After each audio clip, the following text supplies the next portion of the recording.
안녕하세요. 수익의 달인 수달스탁입니다. 2021년 5월 11일 오전장 미리 보기 시간입니다. 자, 펴만 되셨습니까?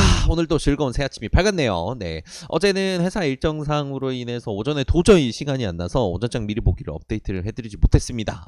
기다리셨던 우리 수달 패밀리 분들께 너무 죄송하다는 말씀 드리고 싶어요. 그래서 그래도 다행히 우리가 오전장 미리 보기를 건너뛴 날에 와우, 코스피와 코스닥이 아주 멋지게 뛰었습니다. 네, 코스피 진짜 오랜만에 수급도 너무 좋았어요. 네, 코스피가 정말 오랜만에 개인이 1조 이상 매도를 하면서 그 물량들을 외국인과 기관이 아주 그냥 싸그리 긁어갔습니다. 너무나 좋은 것. 싸그리 긁어가져서 결국은 어제 코스피 수급 너무 좋았고요. 거기에 이제 코스닥도 온도차를 두지 않고 멋지게 따라붙으면서 코스피 1.6%, 코스닥 1.48% 상승을 하면서 아주 멋지게 마무리가 됐죠. 네, 그리고 그 사이에 이제 해외장들 분위기도 나쁘진 않았습니다.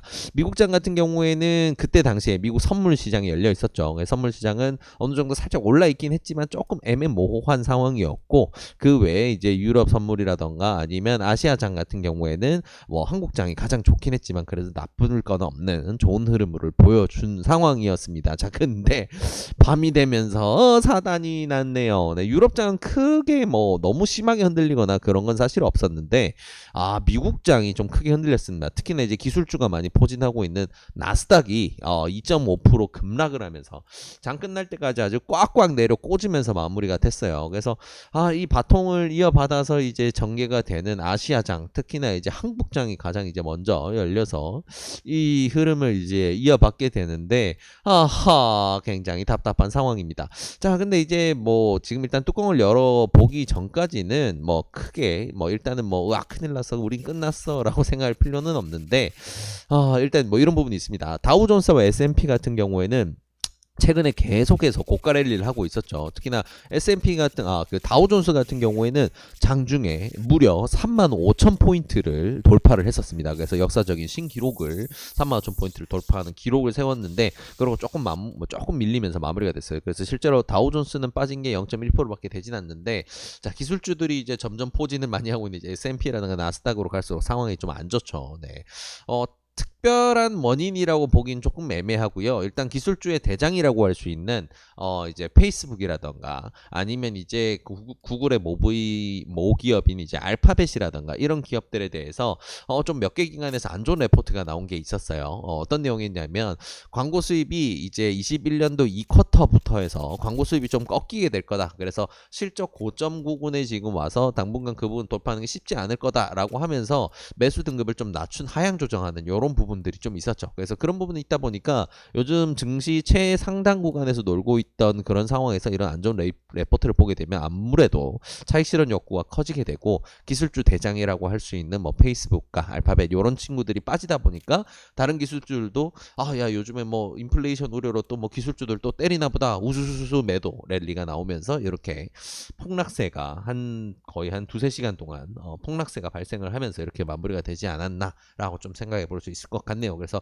나스닥 같은 경우에는 이렇게 기술주 약세 부분으로 돌아섰는데, 한국 같은 경우에는 이런 게 만약에 이제 시장의 트리거로 작용했다라고 한다면 이런 부분이 맞아떨어지는 기업들이 그렇게 많지는 않아요. 같은 섹터라고 한다면 이제 기술주 가장 대장이라고 볼 수 있는 카카오와 네이버 정도로 볼 수가 있는데, 한국에는 아무래도 전통적으로 이제 반도체 산업이라든가 이제 그런 IT 대형 기업보다는 그쪽이 더 많기 때문에 이런 부분은 어떻게 한국장은 받아들이고 어떤 식으로 반응을 할지는 아직 조금 미지수입니다. 그래, 한국 같은 경우에도 지금 이제 1분기 실적 발표가 한창 이제 진행이 되고 있고 뭐 좋은 내용들이 워낙 많이 나오고 있어서 아무래도 조금 기대를 할 여지들이 계속 많은 상황이었는데, 해외장에서 분위기가 이런 게 어떤 결과로 돌아오게 될지 좀 지켜봐야 될 것 같네요. 그래서 뭐 NC소프트가 어제 실적 발표를 했었는데 분기 실적이 작년 대비해서 너무 안 좋았죠. 일시적인 영업 비용 증가라고는 하긴 하지만 영업 비용이 크게 급감을 하는 부분을 보였고, 그래서 이제 해외장에서 이런 IT 거대 기업들이 이제 밀릴 때 한국장 같은 경우에는 이제 카카오, 네이버 그리고 게임주들 이런 IT 관련된 종목들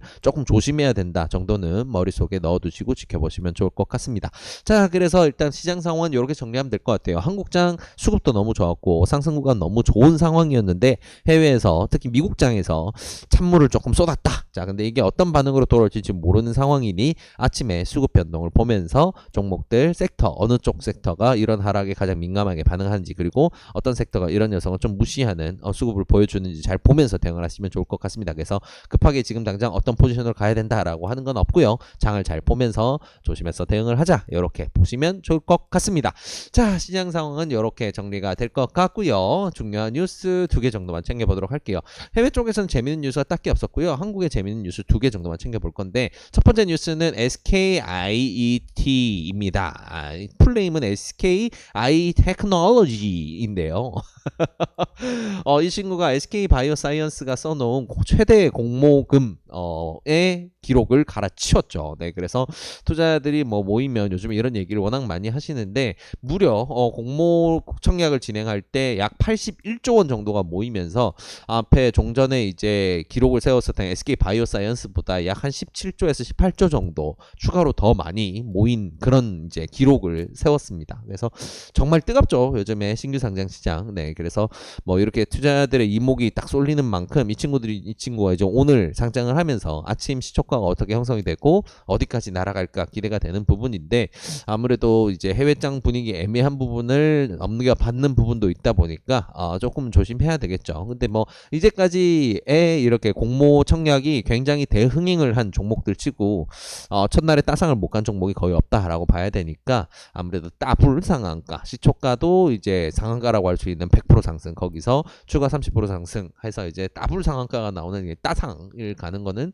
웬만하면 가지 않을까라고 조금 생각해 볼 수도 있는 부분인데 뚜껑은 열어봐야 아는 거니까요. 아무리 대형주라도 상장 첫날은 움직이는 게 거의 웬만한 테마주 저리 가라 할 정도로 화끈하게 움직입니다.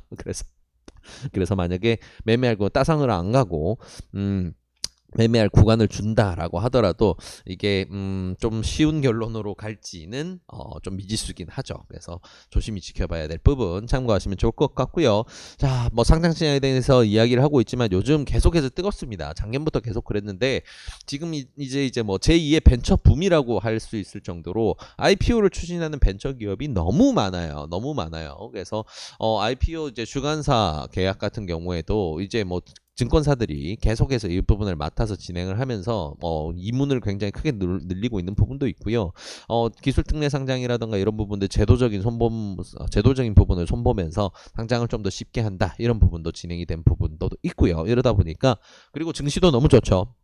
그래서 상장만 하면 일단 크게 돈 번다라는 게 있다 보니까 기업들이 상장을 너무 추진하고 있는데 이러면 참 재밌는 부분이 있는 게 벤처 시장에서는 요즘 그런 게 있어요. 보통 이제 실적이 아직까지 숫자로 매출이 찍히지 않는 이제 기술주들 특히 이제 바이오 종목들이 그런데 그런 친구들은 이제 지금 당장의 매출이 찍히는 것보다는 개발하고 있는 기술의 이제 가치를 보통 평가를 해서 그 가치 평가를 토대로 해서 상장을 해주고 안 하고 기업 가치를 평가하고 이런 부분이 굉장히 많아요. 그래서 보통 이제 상장을 진행할 때 상장 제도는 기술 특례 상장을 활용을 많이 하게 됩니다. 매출은 없지만 우리는 기술이 좋으니까 우리 기술 감정을 받아서 이런 평가를 받았으니 상장시켜줘! 이제 이런 부분인데 요즘 이게 어느 정도로 심하냐면 보통 이제 기술 특례 상장을 거래소에 신청을 하게 되면 한국거래소에서 기술 심사를 할 기관을 두 곳 정도를 찝어줍니다. 그래서 그쪽에 이제 접수가 된 곳으로 접수를 넣어서 거기서 평가를 받게 되는데 보통 이렇게 이제 한국거래소에 기술 특례 상장을 신청을 했을 때 그 이제 평가 기간 기술 평가 기간을 찝어주는 것까지는 사실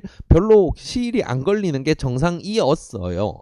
네, 근데 올해 초부터 어떤 현상이 있었냐면 너무 많은 회사들이 이렇게 기술 특례 상장을 신청을 하다 보니까 한국거래소에서 이렇게 이제 배정을 해주는 것 자체도 한 2개월 이상이 걸리는 그런 초유의 사태가 벌어졌죠. 업무 렉이 엄청나게 걸리고 있어요. 이제 거기서 이제 배정을 받아서 신청을 넣으면 평균적으로 이제 45일 이내에 기술평가에 대한 결론을 나오게 되는데 거기에 대해서도 지연이 된다던가 아니면 거의 날짜를 꽉꽉 채운다던가 이런 부분들이 굉장히 많이 나오고 있고 그만큼 상장을 하려는 기업들, 벤처 기업들이 굉장히 많은 상황입니다.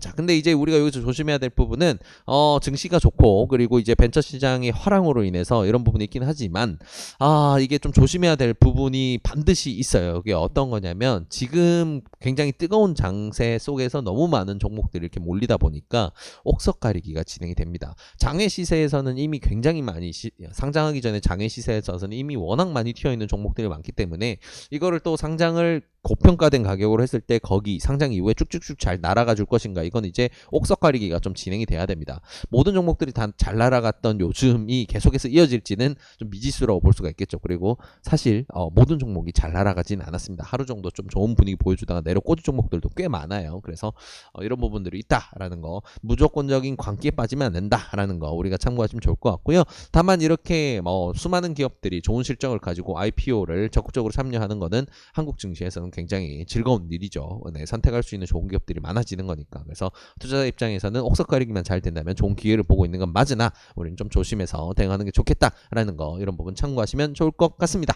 자, 그래서 시장 상황과 주요 뉴스들을 이렇게 정리해 봤는데요. 이 내용들 바탕으로 해서 오늘도 좋은 결과 있으시길 진심으로 바라겠습니다. 이 영상이 도움이 되셨다면 구독과 좋아요를 통해서 저희 수다의 스탁을 응원해 주시기 바랍니다. 감사합니다.